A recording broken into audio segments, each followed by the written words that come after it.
আমিরুল মুমিনিন এখন হুযায়ফা আল্লাহর নবী যখন না করছেন তোমার আমি আর জোর করতাম না, আমি যাই আর কি আমার লাইন তুমি দোয়া করো।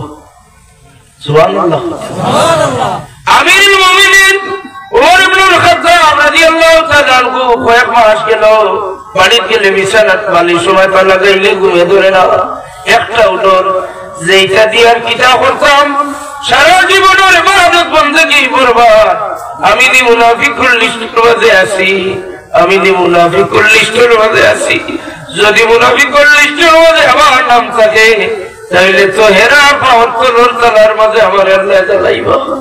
আমিরুল মুমিনিন কয়েক মাস সমস্ত রাত্রি ঘুম নিদ্রা নাই, সমস্ত রাত্রি সভ্যদারি করেন, আল্লাহর রেজামন্দি হাসিল করিয়া মুমিন হইবার লাগিয়া আশা করেন। আর ডরাইন মুনাফিক করেন লিস্ট আমার নাম আছে ওটা ইবাদত বন্দেগী করেন। দিনের রোজা এখন নফল রোজা, রাত্রিতে ইবাদত করেন। কয়েক মাস পরে হযরতে হুযায়ফা রাদিয়াল্লাহু তাআলা আনহুর দরওয়াজা তাবার আমিরুল মুমিনিন সুবহানাল্লাহ আমিরুল মুমিনিন ওমর ইবনুল খাত্তাব আবার ও সাহাবীর বাড়ি আইও কইল হুযায়ফা আমি আইছি না তোমার লিস্টের নাম তলব করবার লাগি। ও হুযায়ফা আজকে জানবার লাগি আইছি, বড় চিন্তাত আছি। যেদিন লিস্টের খবর পাইছি লিস্ট হয়ে গেছে আর তোমার কাছে রাখা হয়েছে আর তোমার বাড়িতে ইয়া তুমি নামটা আমারে কইছো না, ওদিন তাই আরো ডর বাড়ি গেছে যে মনে হয় নামখানা আমার আছে। ও হুযায়ফা তোমার কাছে আজকে লিস্টের নাম দেখবার লাগি আইছি না, ওটা জানবার লাগি আইছি।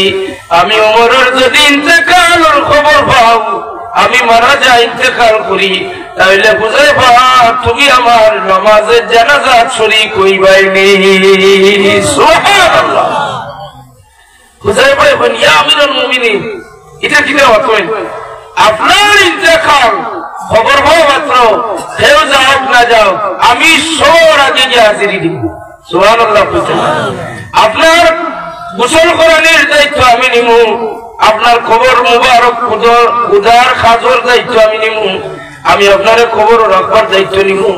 তখন আমিরুল মুমিনিন ওমর ইবনুল খাত্তাব রাদিয়াল্লাহু তাআলা আনহু চোখের পানি মুছেন আর বলবেন রে হুযায়ফা আজকে একটু শান্তি পাইলাম, তুমি যখন আমার জন্য যাইবা তখন হি লিস্ট আমার নাম নাই।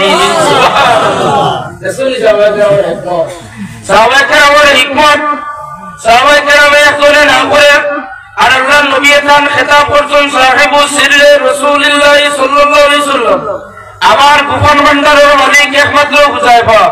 আল্লাহর নবী যারে যেটা উপাধি দিছো এটা পাম পট্টি নাই, আল্লাহর হাবিবে যেটা দিছো এটা কিয়ামত পর্যন্ত স্বর্ণাক করে হাদিস শরীফে লেখা থাকবো আর এটা মুসলমানের খাম আইবো। সুবহানাল্লাহ। আল্লাহর নবী মহফিলের মাঝে হঠাৎ ইহুদি আইয়া দাবি করে কোন যে মুহাম্মদ ইবনে আব্দুল্লাহ আপনি আমার উট খরিদ করি আনলা কিন্তু উটের টাকাটা আপনি দিলা না। নাউযুবিল্লাহ।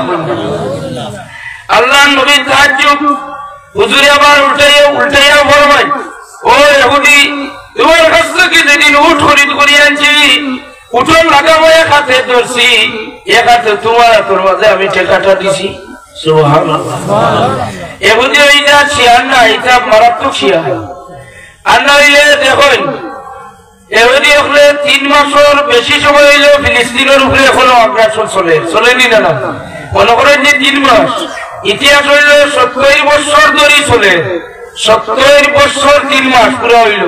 70 বছর 3 মাস ধরে ফিলিস্তিনের উপরে যে আক্রমণ নির্যাতন জুলুম অত্যাচার চালার এরা তো মারাত্মক শিয়ার না হইলে এটা পারত নয়। এই বেঈমান ইহুদি শান্তি করি কয় হে জানে আল্লাহ নবী যেদিন উট খরিদ করি আনছেন এদিন কোন আই উঠনের সাক্ষী দেনেওয়ালা কেউ আসলো না। এখন পাল্টা প্রশ্ন করে আপনি যে আমার টাকা দিচ্ছেন বলিয়া আপনি একজন সাক্ষী দেখান, আপনার সাক্ষী একজন দেখাইলে আমি মানব। এমন বেড়া হইল আল্লাহ নবী তো চিন্তা পড়ে গেল এখন সাক্ষী তো এদিন আসলো না, একলা উঠ লইছি একলা বাজার থাকি ভাই আর তো কেউ আসলো না। আল্লাহ নবীর সহজ সরল মন দেখুন। উপস্থিত সাহাবায়ে কেরাম আরজ করেন ও সাহাবায়ে কেরাম খেফার পাইনি আমার উঠোর টেকা দিছি বলিয়া সাক্ষী দিতে পারবায়। আবু বকর, উমর, ফারুক, উসমান, আলী, জলিল কদর সাহাবায়ে কেরাম মফিল মওজুদ সামনের খাতারও, কিন্তু ডরাইয়া কেউর হিম্মত নাই, সাহস নাই যে বিনা সাক্ষী না দেখিয়া কোন সাক্ষী ইসলাম দেওয়া যায় না। আমরা রাসূলুল্লাহর লোকে আসলাম না, কিলা সাক্ষী দিতাম দেওয়াই বলি। লড়াইল আল্লাহ নবী তো পরীক্ষা লইতিরা, মিশা সাক্ষী আমরা দিমুনি। আমার পরে আমার সাহাবায়ে কেরামে মিশা বেঈমানি সাক্ষী দিবানি, ওটার পরীক্ষা হয়তো লইতিরা। এখন কিতা করতাম, তারা সামনে এরা চিন্তা। আর ও খরর একজন দাঁড়াইয়া উঠিয়া কইলি, ইয়া রাসূলুল্লাহ, একুদি বেটার দেখা আপনি দিছেন, আমি আপনার পক্ষে সাক্ষী দিতাম পারমু। সুবহানাল্লাহ। আল্লাহর হাবিবে ফরমাইল, খুজাইমা আল আনসারী, তুমি কিভাবে সাক্ষী দিবা? দৌড়াইয়াও দৌড়াইয়াও। সুবহানাল্লাহ। খুজাইমা আল আনসারী রাদিয়াল্লাহু তাআলা আনহু নবীর দরজায় হুজুরে আরজ করেন যে, ও খুজাইমা, তুমি কিভাবে সাক্ষী দিবা? খুজাইমার আকল দেখেন, হিকমত শুনুন। খুজাইমা কইল, ইয়া রাসূলুল্লাহ, আপনার কাছে এখনই 1-2 মিনিট আগে আইয়া দাবি করছেন উঠোর টাকা পাইতা। আপনি 1-2 মিনিট আগে আপনার জবান মুবারক থেকে উচ্চারণ করছেন, ওই এগুদি তোমার উঠোন লাগা বসে আছে ধরছি, ও সময় তোমার হাতে আমার হাতে টাকাটা দিলাইছি। ওখান 1 মিনিট আগে পিছন থেকে আমার কানে গুনছি। ও কথার উপরে আমি আজকে আপনার পক্ষ লইয়া সাক্ষী দিতাম পারমু। আমার জবান দিয়া কইয়ার নবী আম্বিয়া আখলোর জবান থেকে মিথ্যা কথা বাহির হয় না। আল্লাহর হাবিবের ও এক সাক্ষী দেখাইলা, এমন সাক্ষী দিলা একুদি থলে দি মাথা দিয়া বাকিল। সুবহানাল্লাহ কইতে নাই? আল্লাহ নবী ওদিন খুজাইমা রাদিয়াল্লাহু তাআলা আনহুরে 2 সাক্ষীর মালিক বানাইয়া দেন। হুনজুস শাহাদাতাইন, আমার খুজাইমা হইলা ইসলামের শরীয়ত 2টা সাক্ষীর সমান। সুবহানাল্লাহ।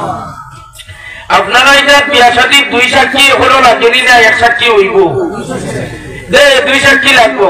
যদি খুজাইমা থাকতা তাহলে তারপরে বিয়াটা নিয়ে 1 সাক্ষী দিয়ে আনকমন বিয়া করলাম, জানি না?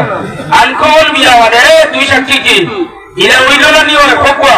আল্লাহ যদি খুজাইমারে হায়াত দিয়ে এখনো বাকি রাখতাম, সৌদি আরব থাকেন ভারতের মানে দাওয়াত করি আনলো হয় আর কইল, সারা দুনিয়ার মানুষ আমার বিয়াটা ভালো করিয়া জানা রাখবা যে আল্লাহর নবী একজন 2 সাক্ষীর মালিক বানাইয়া দিছিলা।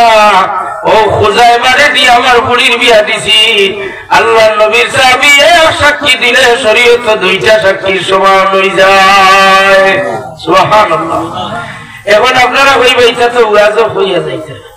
হাদিস শরীফ দি দেখাইয়া দিলে বুঝবা যে এই 2 সাক্ষী আল্লাহর নবী কি খান খামে দিলা। ফামদে আল্লাহ কিন্নি সাক্ষীকে দিয়া ইজ্জত পছানিয়ে নিয়ে ওলানি আপনার কারণে ওলানি হুজুরে কেউরের ইচ্ছাকৃতভাবে ফাম দেওয়ার উদ্দেশ্যে খেতাব করেন না, উপাধি দিন না। ইসলামের জরুরত হইব একদিন, এই দিন আমার খুজাইমার দরকার পড়বো। কোন দিন দরকার পড়লো? বুখারী শরীফের হাদিস, যে সময় ইয়ামামার যুদ্ধে আল্লাহর নবী আমরা এতিম বানাইয়া পর্দা করিয়া দেওয়ার পরে ইয়ামামার যুদ্ধ আবু বকর সিদ্দিক রাদিয়াল্লাহু তাআলা আনহুর নেতৃত্বে বেঈমান মুসাইলামাতুল কাযযাবের লোকে যে সময় যুদ্ধ আরম্ভ হইল, 700 আবিচাপ খারিজা মকল গেলা যুদ্ধের ময়দানে গিয়া শাহাদাত বরণ করা শুরু করলা। তখন উমর ফারুক রাদিয়াল্লাহু তাআলা আনহু আল্লাহর হাবিবের সাহাবী আবু বকরের খিদমত আইয়া কোন ভাই আবু বকর, যদি আপনি এই মুহূর্তে সময় নাই উমরের কাছে, এই মুহূর্তে যদি কুরআন শরীফ ওখান থেকে একত্রিত করিয়া না যায়, তাহলে রাসূল পাক সাল্লাল্লাহু আলাইহি ওয়াসাল্লামের উম্মতে কুরআন শরীফ 30 পারা পাইতো না। সারা আবিচাপ শহীদ হয়ে যাইতরা, সারা খারিজাব শহীদ হয়ে যাইতরা, পরে আর কুরআন শরীফ 30 পারা খুঁজাইয়া পাওয়া যাইতো না। সুবহানাল্লাহ। আবু বকর সিদ্দিক রাদিয়াল্লাহু তাআলা জবাব শুনুন, কোন ই বেদাতি খাম আমি করতাম কিলাম। আর ওমর ফারুক রাদিয়াল্লাহু মাশাআল্লাহ, আপনারা কাঙ্ক্ষিত মেহমান হাজির হয়ে গেছেন, গিয়ে আমি আর শেষ করি লইয়া। আবু বকর সিদ্দিকের ফরমান বেদাতি কাম তাইন করতে না, আর ওমর ফারুক রাদিয়াল্লাহু তাআলা আনহু ফরমান যে ওয়া ভাই আবু বকর আপনি বেদাতি কাম করা লাগবো। সুবহানাল্লাহ। কইতালেনি আবু বকর সিদ্দিক রাদিয়াল্লাহু তাআলা আনহুকে এক বোর্ড গঠন করে দিয়া কোরআন শরীফ একত্রিত করবার নিয়ম কানুন সিস্টেম সব ডিভাইড এন্ড রুল তৈয়ার করিয়া দেন। কয়েকজন সদস্য বিশিষ্ট কমিটি, এই কমিটির খিদমত হচ্ছে গাঁওর মানুষে কোরআন শরীফ লইয়া আইবা, ও আয়াত যদি ইয়াসিন শরীফের আয়াত না বাকারার আয়াত জানি না, ও আনার বাদে এই আয়াত লইয়া যাই নাইবা, তার লোকে দুইজন সাক্ষী আনা রাখবো, একজন হাবিজ সাহেব একজন কারি সাহেব। হাবিজ সাহেব আর কারি সাহেব ভেরিফাই করতা হ্যাঁ এটা কোরআন শরীফের আয়াত। কারণ জয়েদ বিন সাবিত রাদিয়াল্লাহু তাআলা আনহু কাতিবে ওহিয়ে যে আয়াত লিখিয়ে রাখছেন, কোন জায়গায় কোন আয়াত লিখিয়ে রাখছেন কেউ জানেন না। বিভিন্ন জায়গা ও আয়াতে করিমা ভেরিফাই করবার লাগে গাঁওর একজন আইছে, আইলাকে সাক্ষী একজন লইয়া বইটার নিয়ম হইয়া দুই সাক্ষী ছাড়া কোরআন শরীফের আয়াত বইটা এলাও হইতো নয়। এখন এলাও করতে দিলা একজন সাক্ষী সাহাবায়ে কেরাম হলে মানুষ না, বউট গেলা উপদেষ্টা হলোর কাছে আবু বকর সিদ্দিক রাদিয়াল্লাহু তাআলা আনহু আর সাইয়েদনা ওমর ফারুক রাদিয়াল্লাহু তাআলা আনহু আজমাইন দুইজনের কাছে যায়। তারা ফরমায় হে আয়াত লইয়া আইছো না, সাক্ষী কে লইয়া আইছো, আমরা সামনে আনো। যে সময় সামনে লইয়া গেছেন